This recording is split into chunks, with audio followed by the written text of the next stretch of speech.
episode 2, we talked about biases. We covered 5 of them. Well, let me just define bias, okay? Bias is a distorted fact.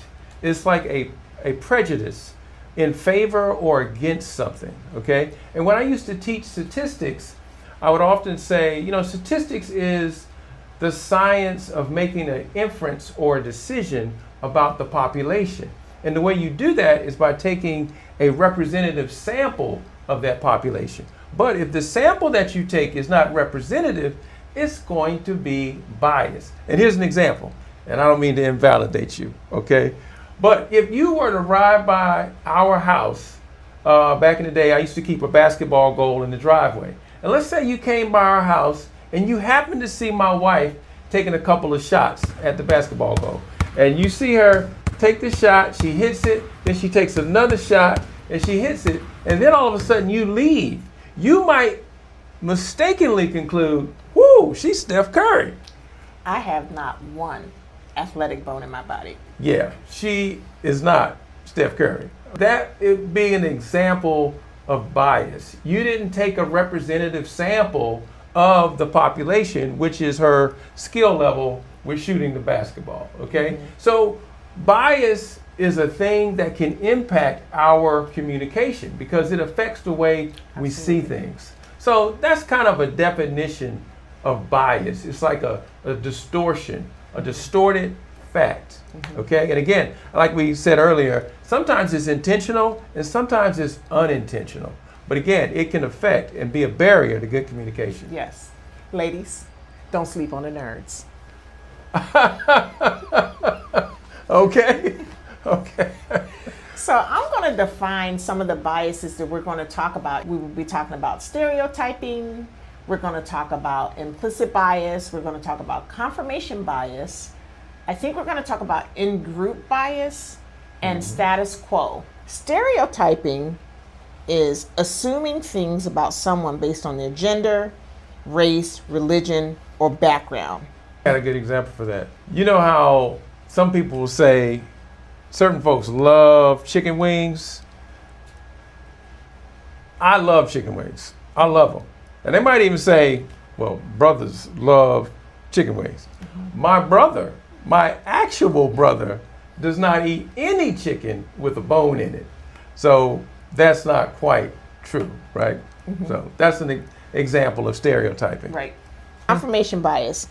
That's only noticing behaviors that confirm what you already believe about someone. It really can prevent personal growth because you already have preconceived notions about a situation. And so you come into it with an attitude of judgment, thinking, oh, that figures. And that's confirmation bias, when you keep seeing things over and over that supports your bias that you already came in with. In-group bias is favoring people who are similar to you. For example, similar to you in beliefs, culture, or background. This can make others feel excluded or misunderstood. I have an example for this, and I don't want this thing to sound like we're just talking about race, but I remember during my corporate days, sitting with another guy, another brother, let's say. We're at the cafeteria at the table together, it's just the two of us. And then later on in the day, my manager, who's a good guy, he's Caucasian, he asked me, hey, Walter, I don't mean to be disrespectful, but I noticed you and so-and-so were sitting together. What's that about? And I didn't say this out loud, but in my head I was thinking, wait a minute.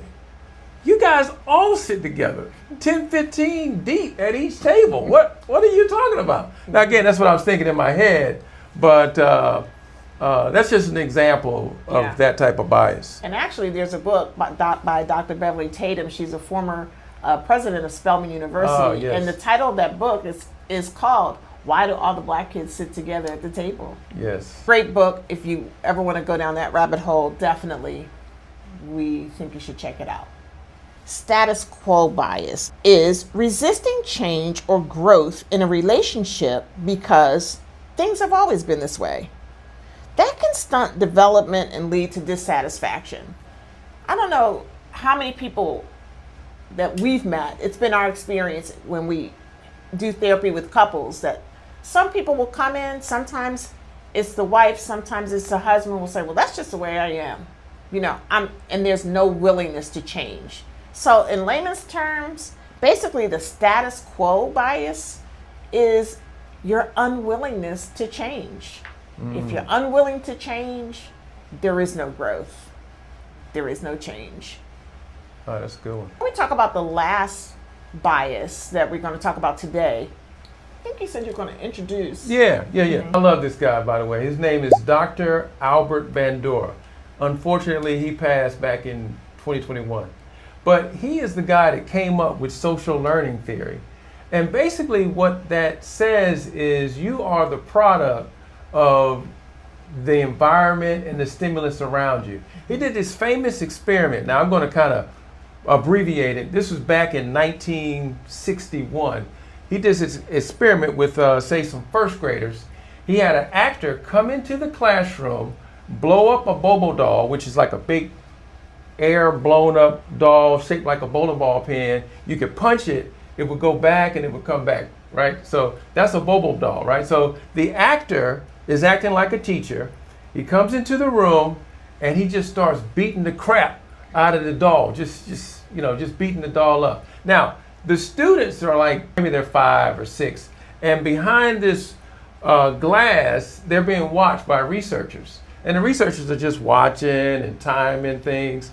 And what happens once now again, I'm abbreviating the experiment, but once the adult leaves the room, it's not maybe more than 5 or 6 minutes, the kids get up and beat the crap out of the doll. Now they've done this experiment, it's been repeated all over the world, Canada, America, Mexico, South America, all over the world, the Far East, throughout the Middle East, and they got the same result, no matter what the race or the ethnicity or religion of the person. And this really goes to show that we also learn from what we see.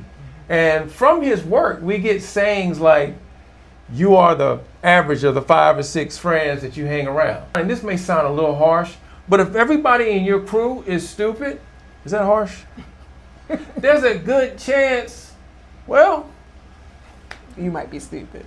Yeah. So we are the products of our environment. That's why we have to be careful and check the facts before we just get all caught up in the way we feel about something. Because sometimes it has a lot to do with the social environment in which you were brought up. That's right. So that brings us to the last bias definition for today. And it's going to segue into what the viewer asked questions about, which is called our family programming. So implicit bias, unconscious attitudes or associations which can influence how we treat others, often without realizing it. And when we think about what Walter just shared about the Bobo doll experiment, and I don't know if you've ever heard the phrase, kids live what they see.